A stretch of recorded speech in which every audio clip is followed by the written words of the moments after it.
Captain Hyunwoo Kim felt his stomach drop as the ship shook violently. Red lights flashed across the control room of the Dauntless, humanity's first ship built to travel faster than light. The alarm sounds hurt his ears, but he stayed calm. He had been flying ships for 20 years. Nothing could surprise him anymore. He was wrong. "Dr. Lee, what is happening?" he asked the woman sitting at the science station. Sojin Lee was the smartest person he knew. She had built the special engine that was supposed to take them to the nearest star and back in one day. It was meant to be a simple test flight. Sojin's hands moved quickly over her controls. Her face was pale. "The drive is not working right, Captain. We jumped too far. Much too far." "How far?" Hyunwoo asked, though he was not sure he wanted to know. "I don't know yet. The stars? They're all wrong. We're not near Earth anymore." Taeho Park, the military man they brought along for safety, walked over to them. His uniform was neat even after the rough jump. "Captain, we're getting signals, lots of them. They're not from Earth." Hyunwoo looked at the main screen. Space around them was full of ships, huge ships. Each one was bigger than any building on Earth. They were black and covered in strange lights. The ships moved in perfect lines, like they were dancing together. "How many?" he asked. Jaemin Choi, their young engineer, looked up from his station. His voice shook a little. "Over 300, sir, and they're all pointing weapons at us." The room went quiet. Everyone stared at the screen. The alien ships looked like metal mountains floating in space. Their weapons glowed with blue light. The Dauntless was tiny compared to them. It was like a mouse facing a pack of wolves. A new sound came through the speakers. It was not human. The voice was deep and strange, but somehow they could understand it. "Small ship, you have entered the space of the great Xerian Empire. You will stop your engines and wait. Do not try to run. Do not try to fight. You belong to us now." Hyunwoo looked around at his crew. Sojin was still working on her computers. Taeho had his hand on his weapon, though it would do no good here. Jaemin looked scared but ready to do his job. "This is Captain Kim of Earth ship Dauntless," Hyunwoo said into the radio. "We are not here to fight. Our engine broke. We made a mistake." The alien voice came back quickly. "Mistake or not, you are here now. The Xerian Empire has ruled this galaxy for 1,000 years. We have taken control of 847 worlds. Your world will be number 848. "Our world?" Sojin asked quietly. The voice continued. "You will tell us where your home world is. We will send ships there. Your people will join our empire. They will work for us. They will serve us. This is how it has always been. This is how it will always be." Hyunwoo felt anger growing in his chest. These aliens talked about his home like it was a thing to be bought and sold. They talked about his people like they were animals. "And if we say no?" he asked. The alien voice sounded amused. "No. You are 4 people in one small ship. We are millions and hundreds of ships. Your weapons are like toys. Your ship is like paper. You cannot say no to us." On the screen, one of the huge ships moved closer. It was so big that it blocked out the stars. Weapons along its side turned to point at the Dauntless. Each weapon was bigger than their whole ship. "We have done this before," the voice said. "First we find a new world. Then we study it, then we take it. The people always say yes in the end. They see our power and they understand fighting is useless." Taeho stepped forward. His voice was hard. "Captain, we should—" "No," Hyunwoo said quietly. Then louder into the radio. "No." "What did you say?" the alien voice asked. Hyunwoo stood up straight. "I said no. We did not come here to kneel. We did not come here to give you our world. We made a mistake coming here, but we will not make the mistake of giving up." The alien ships moved closer. More weapons turned toward them. The blue lights grew brighter. "You are being foolish," the voice said. "We will destroy you, then we will find your world anyway. We will take it and everyone on it will suffer because you were too proud to surrender." "Maybe," Hyunwoo said. "But they will know we tried." Sojin looked up from her controls. "Captain, the drive is working again. Sort of. I can get us moving, but I don't know where we'll end up." Jaemin was working fast at his station. I'm routing power from life support to the engines. We'll only have air for a few hours, but we'll be faster. Do it, Hyunwoo said. The alien voice came back, angry now. You choose death over wisdom, so be it. All ships, destroy the small vessel.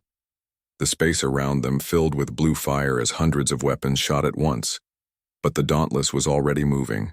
Sojin's broken drive shot them forward in a strange jumping motion that the alien computers could not predict. There, Jae-min pointed at the screen. An asteroid field. If we can reach it. They won't follow us in there, Taiho said. Too dangerous for ships that size. Hyunwoo smiled grimly. Then that's where we're going. The Dauntless twisted and turned as alien fire chased them. The ship's metal skin burned in some places. Sparks flew from broken controls, but they kept flying. Behind them, the alien ship slowed down. The asteroid field was full of spinning rocks, some as big as cities. The huge alien ships could not move quickly enough to avoid them. They're stopping, Sojin said with surprise. Cowards, Taeho muttered. They only fight when they know they'll win. For 6 hours, they hid among the asteroids while Sojin fixed the drive. The aliens waited outside the field, but they did not come in. Finally, the drive was ready. I can get us home, Sojin said. Maybe. The drive is still not working right. Do it, Hyunwoo ordered. The stars twisted around them as they jumped back toward Earth. When space became normal again, they could see the sun in the distance. They were home. What do we tell them? Jae-min asked quietly. Hyunwoo looked at the recording of their meeting with the aliens. 300 huge ships. Weapons that could destroy planets. An empire that had ruled for 1,000 years. We tell them the truth, he said. We tell them what's coming. And we tell them that when it gets here, we'll be ready. Sojin shook her head. Captain, you saw their ships. How can we be ready for that? Hyunwoo thought about the alien voice. So sure of itself. So certain that humans would give up like all the others had. Because, he said, they think they know us. They think we're like everyone else they've conquered, but they're wrong. He looked at his crew. 4 humans who had faced impossible odds and lived to tell about it. They don't know us at all. The Dauntless limped toward Earth carrying news. That would change everything. Behind them, the alien empire began to move. They were coming to collect their new prize. They had no idea what they were walking into. Admiral Mi-kyung-seo stood in front of the biggest screen she had ever seen. On it was a picture of space filled with alien ships. Each ship was huge and covered in weapons. The picture came from Captain Kim's ship, the Dauntless. It was proof that Earth was about to be invaded. How long do we have? She asked the room full of military leaders and scientists. Dr. Sojin Lee, who had built the faster-than-light drive, looked tired. She had not slept much since coming back from space. Their ships are slower than ours, but not by much. Maybe 6 months before they reach Earth. 6 months, Mi-kyung repeated. She had been a soldier for 30 years. She had fought in wars and seen terrible things, but she had never faced anything like this. 6 months to prepare for gods. They're not gods, said a new voice. Everyone turned to look at Dong-hyun Lim. He was young, maybe 25 years old. He wore a simple shirt and jeans, not a uniform like everyone else. They're just bullies with big ships. And you are? Mi-kyung asked. Dong-hyun Lim. I used to win video game tournaments. Now I work for the military thinking about how to fight wars. He stepped closer to the screen. I've been studying the recording from the Dauntless. These aliens fight like they always win. That's their weakness. Explain, Mi-kyung said. Dong-hyun pointed at the alien ships on the screen. Look how they move. Perfect lines. No creativity. They expect everyone to give up when they see how big their ships are. They've been winning the same way for 1,000 years. Because it works, said General Park, an older man with gray hair. Because they've never fought someone who refuses to lose, Dong-hyun replied. In games, the best way to beat someone stronger is to do things they don't expect. Make them play by your rules, not theirs. Mi-kyung studied the young man. What are you suggesting? We don't fight their kind of war. We fight ours. Dr. Yejin Han raised her hand. She was a physicist who studied the smallest parts of matter. Admiral, I think he's right. I've been looking at the energy readings from their ships. They're powerful, but they use old technology. We can build weapons they won't expect. In 6 months? Mi-kyung asked. If we work together, Yejin said. Every factory, every scientist, every person who can help. We turn the whole planet into a weapons factory. Mi-kyung looked around the room. These people were talking about doing the impossible, building a space fleet in 6 months, fighting an empire that had conquered hundreds of worlds. It was crazy, but what choice did they have? Do it, she said. Start Protocol Impossible. Protocol Impossible was the plan they made for the worst-case scenario. Every country on Earth would work together. Every factory would make weapons and ships. Every person would help in some way. It had never been used before because no one thought it would ever be needed. Junho Kang was in charge of making it work. He was an engineer who built factories. Now he had to build hundreds of them, all in a few months. We need metal, he said, at the first meeting. Lots of it. Every old car, every building we can tear down, everything. People listened. In every city around the world, humans began taking apart their old world to build a new one. Car factories started making spaceships. Companies that made phones started making weapons. Schools became training centers for soldiers and pilots. It was crazy, but it worked. Dr. Yejin Han worked day and night on new weapons. She took human technology and mixed it with what they learned from the alien recordings. The result was strange but powerful. Human weapons were smaller than alien ones, but they moved faster and hit harder. The aliens use big, slow weapons because they always fought people who stood still and waited to die, she explained to Mi-kyung. Our weapons are made to hit fast-moving targets who fight back. Meanwhile, Nari Jung tried to find a peaceful solution. She was a diplomat who had helped countries make peace instead of war. She sent messages into space hoping to talk to the aliens. The messages came back with the same answer every time. Surrender now, or be destroyed later. They don't want to talk, she told Mi-kyung sadly. To them, we're just another world to collect. They can't understand why we won't give up. Good, Mi-kyung said. Let them underestimate us. As the months passed, Earth changed. The sky was always full of ships being tested. People worked in shifts around the clock. Children learned how to hide in case the fighting came to Earth. Everyone knew what was coming. The aliens sent scout ships ahead of their main fleet. These were smaller ships, only the size of office buildings instead of cities. They came to study Earth's defenses and make sure the humans were ready to surrender. They found something they did not expect. The first scout ship appeared near the moon. It sent a message to Earth. We are here to accept your surrender. Prepare your leaders to meet with us. Instead of leaders, they met Earth's new space fleet. The human ships were smaller than the scout ship, but there were many of them.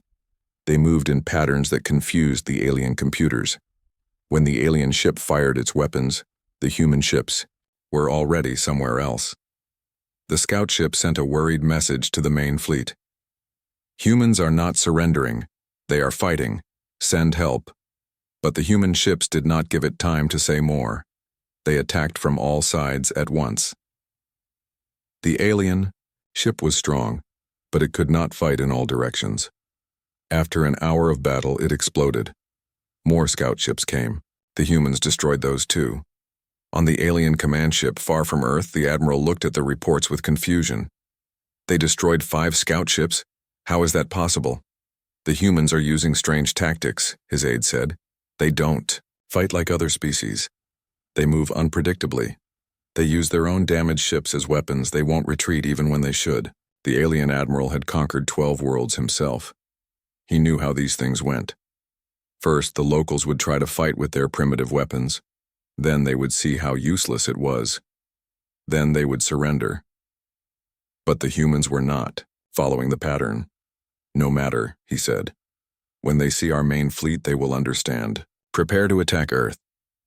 On Earth, people watched the news about the scout ships. They cheered when human ships won. But everyone knew the real test was coming. Mi-kyung stood in the command center, looking at pictures of the alien main fleet, approaching Earth, 300 massive ships, each one capable of destroying a city with one shot. Are we ready? She asked Dong-hyun. The young strategist smiled. Admiral, we were never going to be ready for a fair fight. Good thing we're not planning to fight fair. Dr. Ye-jin Han nodded. Our weapons are loaded and our ships are in position. We have surprises they won't see coming. Jun-ho Kang reported from the factories. We've built 200 ships in 6 months. Each one is different, built to do a specific job. The aliens won't know how to fight them because we barely know ourselves. Narration had one last message from the aliens. This is your final chance. Surrender now and your people will be allowed to live as servants. Refuse and we will destroy your world. Mi-kyung took the microphone. She broadcast her answer to the alien fleet and to every human on Earth. We are humans. We don't know how to surrender. Come and try to take our world. You'll find out what that means. The alien fleet moved closer to Earth.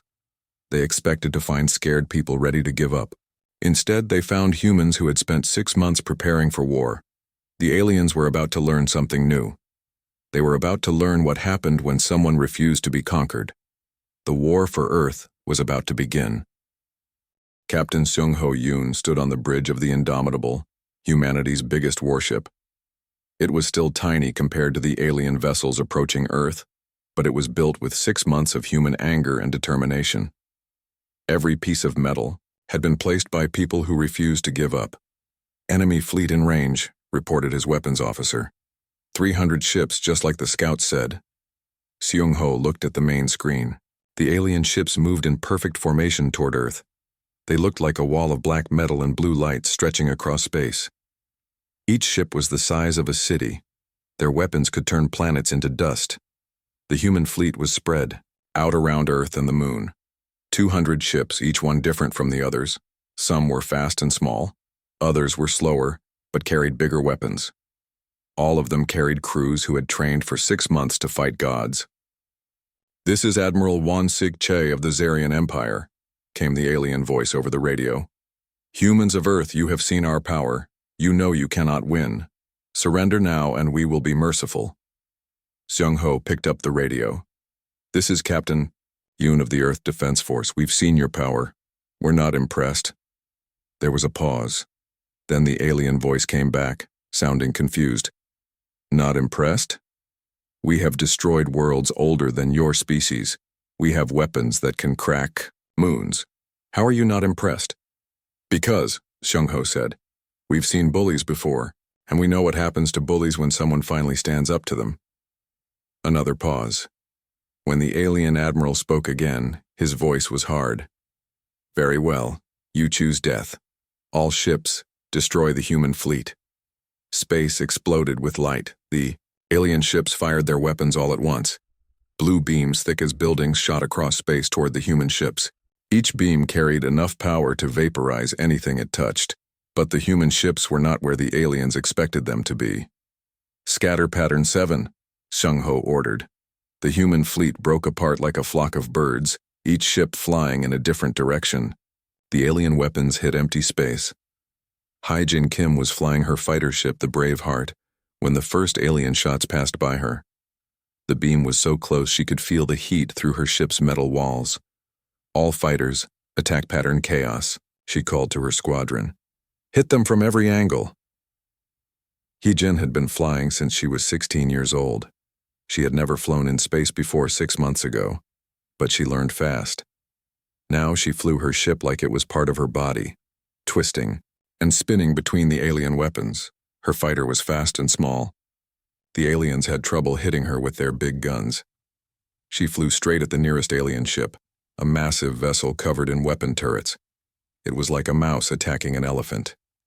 The alien guns tried to track her, but she was too fast and too unpredictable. She reached the ship's hull and fired her weapons at point-blank range.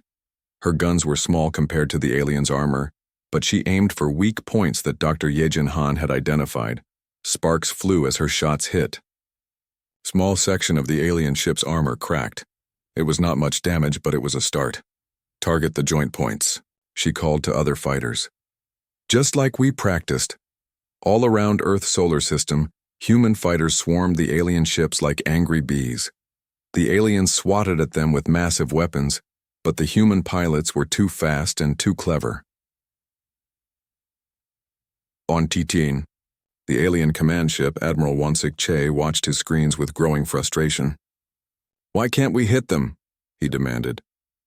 "They move unpredictably, sir," his weapons officer replied. "Our computers cannot calculate their flight paths. They seem to change direction randomly." "Nothing moves randomly. There must be a pattern." But there was no pattern. The human pilots flew on instinct and training and pure stubbornness. They did not follow rules of space combat because they had written their own rules in 6 months of desperate preparation. The bigger human ships attacked differently. They did not try to match the aliens weapon for weapon. Instead, they used tricks. Captain Seung-ho watched as one of his ships, the Defiant, took heavy damage from alien fire. Half the ship was burning and it was spinning out of control. By all normal rules, it should retreat or surrender. Instead, Captain Lee Min-ho, commander of the Defiant, did something the aliens never expected. He aimed his dying ship at the nearest alien vessel and pushed his engines to full power. "Ramming speed," Lee's voice came over the radio. "If we're going down, we're taking them with us." The alien ship tried to move out of the way, but it was too big and too slow. The Defiant smashed into its side like a missile. Both ships exploded in a ball of fire that lit up space. Admiral Wansik Chai stared at his screens. "Did that human ship just—" "Yes, sir. It deliberately crashed into the glorious victory. Both ships are destroyed." "Impossible. No species does that. They always try to save themselves."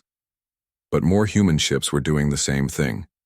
When they took too much damage to keep fighting, they turned themselves into weapons. They rammed alien ships or flew into groups of fighters, or crashed into weapon arrays. Dr. Kyung-mi Park was working in the medical bay of the Indomitable when the first wounded soldiers arrived. The ship shook as alien weapons hit it, but she kept working. She had to save everyone she could. "Doctor, this man has radiation poisoning," a nurse said, bringing in a pilot whose fighter had been hit. Kyung-mi looked at the readings. The pilot should be dead. The radiation levels were deadly, but he was still conscious, still trying to get back to his fighter. "I can fly," he said weakly. "Just patch me up. My squadron needs me." "You need to rest," Kyung-mi said. But she knew he would not listen. None of them would. She had seen dozens of wounded soldiers refuse to stay in bed. They all wanted to get back to the fight. She gave him medicine to fight the radiation and sent him back to his ship. It was dangerous, maybe deadly, but she understood. Sometimes the only way to stay human was to keep fighting. On the communication channel, Sung-min Lee listened to messages coming from all over the battle. He heard human pilots calling for help. He heard alien ships reporting damage. And he heard something else. Other voices, speaking in languages he did not recognize. They were coming from alien ships, but they were not the voices of the Zirion Empire. "Captain," he said to Seung-ho, "I'm picking up transmissions from inside the alien fleet. I think some of their ships are fighting each other." Seung-ho looked at him with surprise. "What?" "Listen." Sung-min played the recording. The voices were speaking different alien languages, but the computer translated them. "Freedom. Down with the Empire. Fight back." Seung-ho smiled grimly. "Looks like we're not the only ones who don't like being pushed around. Broadcast this message on all frequencies. To all enslaved species fighting with us today, Earth stands with you. We fight not just for our world, but for everyone who wants to be free." The message spread across space, on alien ships throughout. The fleet, enslaved species who had been forced to fight for the Empire heard it. Some of them had been slaves for hundreds of years. They had forgotten what freedom felt like. But seeing humans refuse to surrender reminded them. If these small creatures could stand up to the Empire, maybe they could too. Rebellions broke out on dozens of alien ships. Enslaved workers turned on their masters. Forced soldiers pointed their guns at Empire officers instead of humans. Some, Ships stopped fighting entirely as their crews fought among themselves. Admiral Wansik-chai watched his fleet tear itself apart. This was not how conquest was supposed to work. The humans were supposed to see the Empire's power and surrender. The enslaved species were supposed to stay enslaved. "Sir," his aide said nervously, "we're losing ships to internal rebellion. The humans have somehow inspired our own slaves to fight back." "Impossible," Wansik-chai shouted. "They're just humans. They have small ships and primitive weapons. How are they winning?"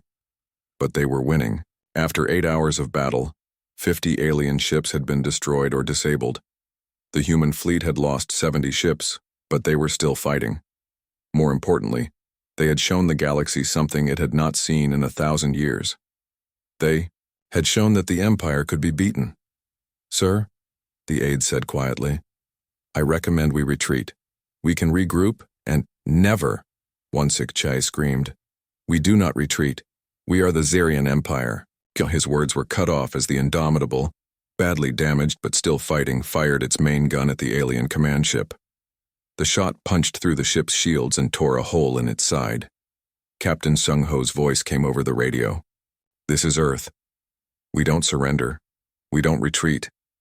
And we don't let bullies win." Admiral Wansik-chai looked at his burning ship, his fleeing fleet, and his rebelling slaves. For the first time in 1,000 years, the Zarian Empire had been defeated. The humans had done the impossible. They had won. General Byung-ho Shin stood on the deck of the Liberation, looking at a world that had been enslaved for 300 years. The planet was covered in gray factories and mining stations. The sky was dark with pollution.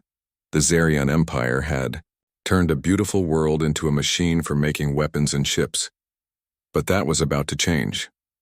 "General, we're getting signals from the surface," reported Communications Officer Park. "The local people are asking if we're really here to help them." Byung-ho picked up the radio. "This is General Shin of the Earth Liberation Fleet. We're here to set you free. Are you ready to fight for your world?" The answer came back immediately in a voice that shook with emotion.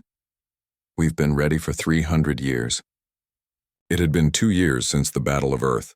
News of humanity's victory had spread across the galaxy faster than anyone expected. Species that had been enslaved for centuries heard that someone had beaten the Empire. Someone had stood up to the bullies and won. The effect was like lightning hitting a forest fire. Rebellion started on worlds throughout the Empire. Slave workers stopped working. Forced soldiers turned their weapons on their masters. Entire planets declared independence. The Empire tried to stop the rebellions, but they faced a problem they had never dealt with before. For 1,000 years they had ruled through fear. People obeyed because they thought the Empire was too strong to fight. But humans had proven that was not true. If humans could win, maybe anyone could. In Young-oh was on the bridge of the diplomatic ship Harmony when they received a message from the Cathari system. The Cathari were a species of tall, thin aliens who had been enslaved for 400 years. They made weapons for the Empire. "Human friends," the message said, "we have taken control of our factories. We want to fight, but we don't know how. Can you teach us?" Yoon-young smiled. She had spent 2 years flying from world to world, meeting with rebel groups and freed species. Every time she told them the same thing. "We're not here to rule you. We're here to help you rule yourselves." "Tell them yes," she said to her communications officer. "Send them the training materials and ask what else they need." The training materials were something special. They were not instructions on how to use human weapons or human tactics. Instead, they taught the basic ideas of human warfare. Be unpredictable, use what you have, never give up, and always protect the people who cannot protect themselves. Different species used these ideas in different ways. The Cathari were good at building things, so they turned their factories into weapon-making centers for the rebellion. The Vorthak were fast and good at hiding, so they became message carriers and spies. The Dulari were strong, so they became the soldiers who fought Empire troops on the ground. Jin Woo-an was in charge of coordinating all these different groups. He sat in a hidden base on a moon at the edge of Empire space, sending messages and supplies to rebel groups across dozens of worlds. The Kethari need more metal for weapons, his assistant reported. The Vorthak have found an Empire supply ship. We can attack. The Dulari want to know if we can help them free their prison camps. Jinwoo looked at his maps of the galaxy. Red dots showed Empire strongholds. Green dots showed rebel-controlled worlds. Yellow dots showed worlds where fighting was still going on. 6 months ago, the map had been almost all red. Now it was half green, with more worlds joining the rebellion every day. Send the Vorthak to capture that supply ship, he said. Tell them to take the metal to the Kethari, and ask the Liberation Fleet if they can help the Dulari with those prison camps. The Liberation Fleet was humanity's answer to the Empire's conquest fleets, but instead of conquering worlds, they freed them. General Byung-ho Shin commanded 20 human ships and crews from a dozen different species. They traveled from system to system, helping local rebels fight off Empire forces. Daijung Kim was the fleet's chief engineer. He had a special job, teaching other species how to fight like humans. The key, he explained to a group of Kethari rebels, is to use what your enemy doesn't expect. You're good at building things, right? So build weapons that look like something else. Make bombs that look like power generators. Turn your mining equipment into guns. The Kethari listened carefully. They had been slaves for so long that they had almost forgotten how to think for themselves, but humans were teaching them to remember. What if the Empire brings more ships? One of them asked. Daejung smiled. Then you do what we did at Earth. You make them fight on your terms, not theirs. You hit them when they're not ready. You use their size against them, and you never, ever give up. Meanwhile, Sujin Beck was doing the most dangerous job of all. She was a spy, working inside Empire command centers. She looked human enough that she could disguise herself as one of the Empire's slave workers. Her job was to find out what the Empire was planning and warn the rebels. Right now, she was on the Empire capital world, working in a communication center. She wore a gray uniform and kept her head down like a good slave. But she was listening to everything. The rebels have taken the Zephyr system, she heard one officer say. That's the 5th system this month. How is this possible? Another officer replied. They're using primitive weapons and captured ships. We should be able to crush them easily. The Baim. Humans taught them something, the first officer said. Some kind of new way of fighting. Our tactics don't work against it. Sujin memorized everything she heard. That night, she sent a coded message to Jinwoo's base. Empire is planning to attack the Zephyr system with planet-killer weapons. They're getting desperate. The message reached Jinwoo within hours. He immediately contacted the Liberation Fleet and the local rebels. By the time the Empire's ships arrived at Zephyr, they found the system empty, except for some very unpleasant surprises. The rebels had mined the space around their world with explosives. When the Empire ships came too close, the mines exploded. The Empire fleet was damaged before the real fighting even started. Then the rebel ships attacked from behind asteroids and moons, just like humans had taught them. The Empire ships were bigger and stronger, but the rebels were faster and smarter. After 6 hours of fighting, the Empire fleet retreated. For the first time in 1,000 years, they had failed to destroy a rebelling world. Emperor Vextar himself was getting worried. He sat in his palace on the capital world reading reports of defeat after defeat. The empire that had ruled for 1,000 years was falling apart. How many systems have we lost? He asked his aide. 112, Your Majesty, and more are rebelling every day. How is this possible? We have the biggest ships, the best weapons, the most soldiers. How can we be losing to slaves and primitives? His aide was nervous. Bringing bad news to the emperor was dangerous. The humans, Your Majesty, they've taught the rebels to fight differently. They don't try to match our strength. They use tactics we've never seen before. Emperor Vextar stood up and walked to his window. Outside, he could see the capital city with its huge buildings and monuments to empire victories. But now some of those buildings were burning. Even here, on the most heavily guarded world in the empire, there were rebels. What do our military advisors suggest? He asked. They say we should negotiate.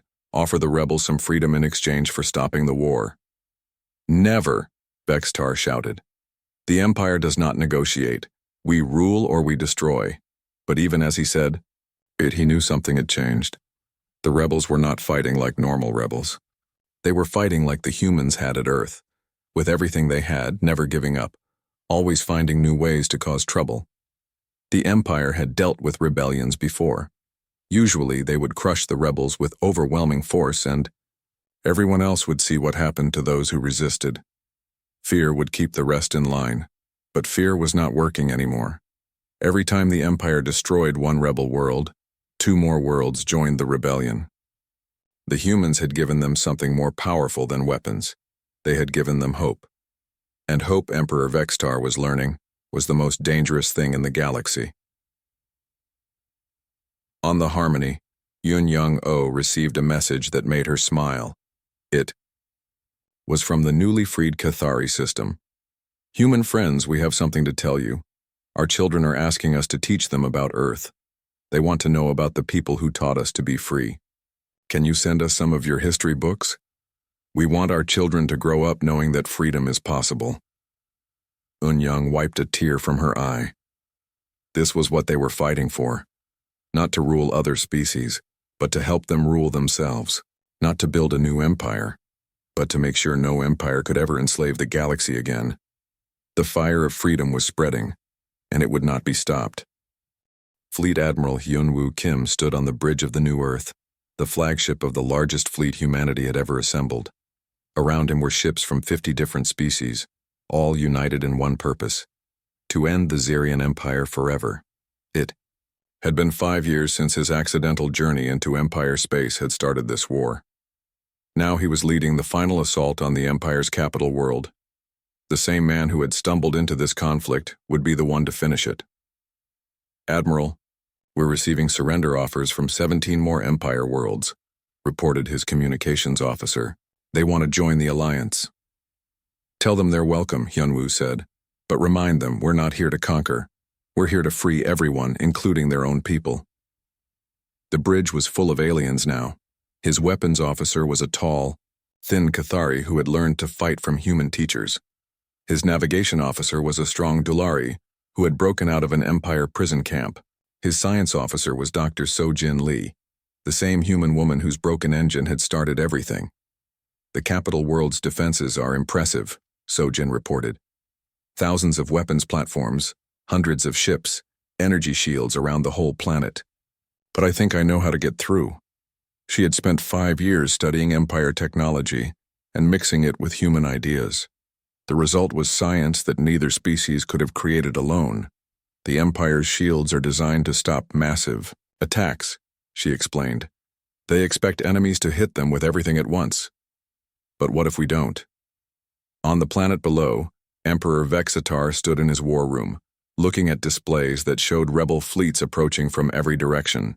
His empire, which had ruled for 1,000 years, now controlled less than 50 worlds. Everything else had either joined the rebellion or been destroyed by his own desperate tactics. Your Majesty, his last remaining general said nervously, perhaps it's time to consider terms. The rebels might— The rebels are slaves, Vexatar screamed. I am Emperor of the Galaxy. I do not make deals with slaves. But even as he shouted, he knew the truth. The rebels were not slaves anymore. They were free people who had learned to fight for their freedom. And they were winning.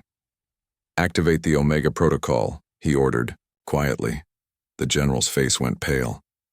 Your Majesty, the Omega device will destroy everything within 100 light years, including us. If I cannot rule the galaxy, Vextar said coldly, then no one will have it. The Omega device was the Empire's final weapon.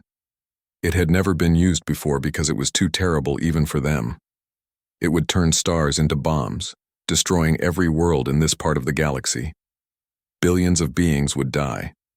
But the Empire would take everyone with them. In space above the capital, the Allied fleet prepared for the final battle.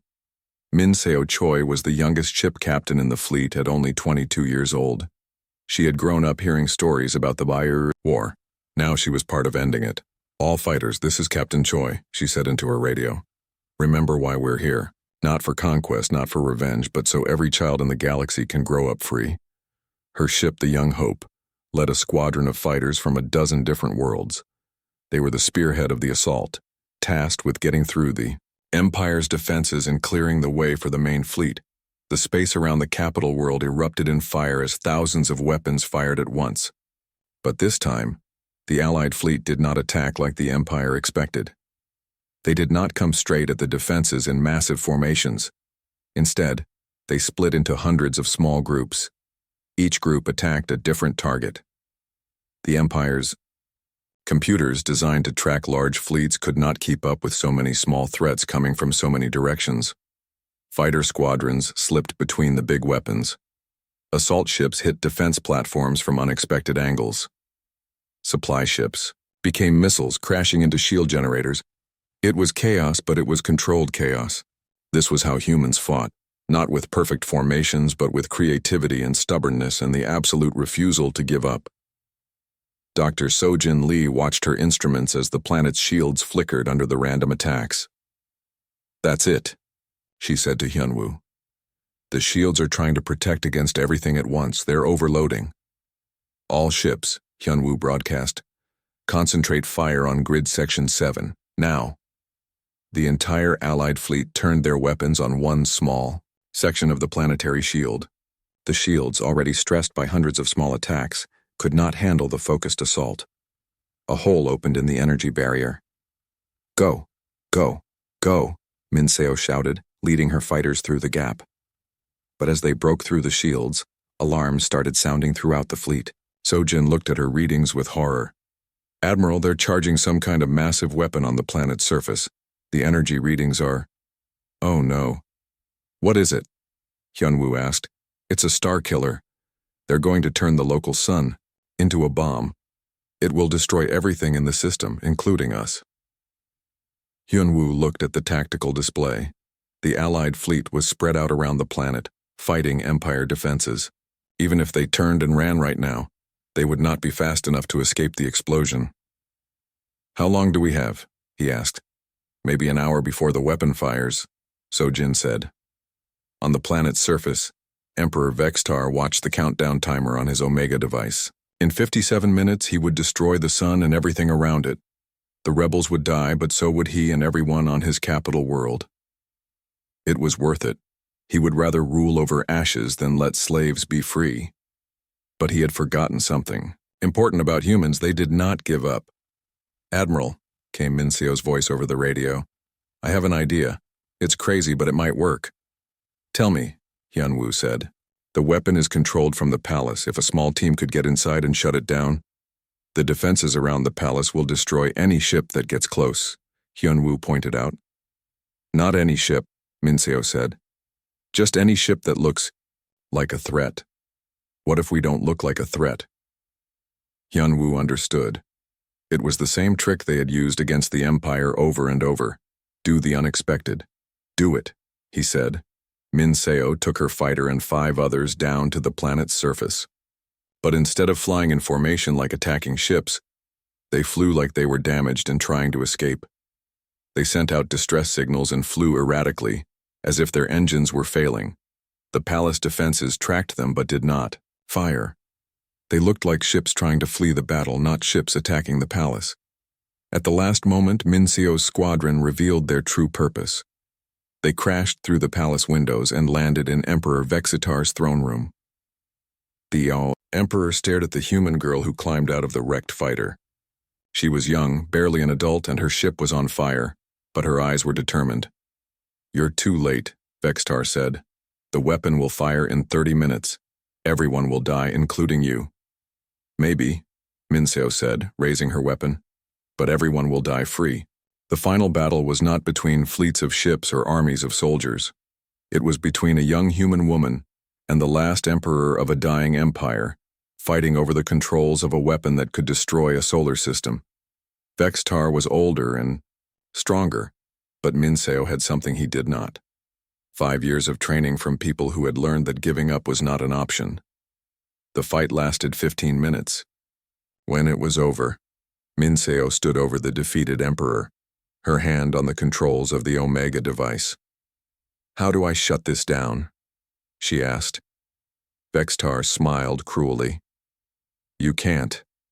Only my genetic signature can stop it now, and I would rather die than help you. Mincio looked at the countdown timer. 12 minutes left. 12 minutes before the sun exploded and killed everyone in the system. Then she remembered something her grandmother had told her when she was little.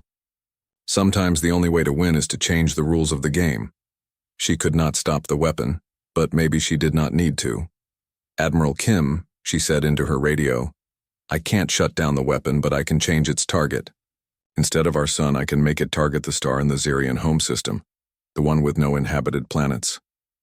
There was a pause. Then Yunwu's voice came back. Do it. With 2 minutes left on the countdown, Minseo reprogrammed the Omega device. Emperor Vexistar screamed in rage as he realized what she was doing, but it was too late. The weapon fired. Instead of destroying the inhabited system, it destroyed an empty star system far away. The explosion lit up the galaxy, but no one was hurt. Emperor Vextar was taken prisoner. The Zerion Empire officially surrendered. After 1,000 years of ruling through fear, they had been defeated by species who refused to be afraid.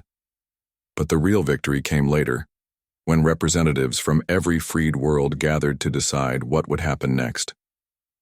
The Empire is gone, announced Eun-Young-oh, who had been chosen to lead the conference. The question is, what comes next? Some species wanted to divide up the Empire's territory among themselves. Others wanted to build a new empire with different rulers. But the humans had a different idea. We don't want to rule anyone, Yunwu said to the assembly. We never did. We just wanted everyone to be free to make their own choices. What are you suggesting? Asked a delegate from the Cathari. A federation, said Yun-Young. Not an empire where one species rules all the others, but an alliance where every species rules themselves. We help each other when help is needed, but everyone makes their own decisions.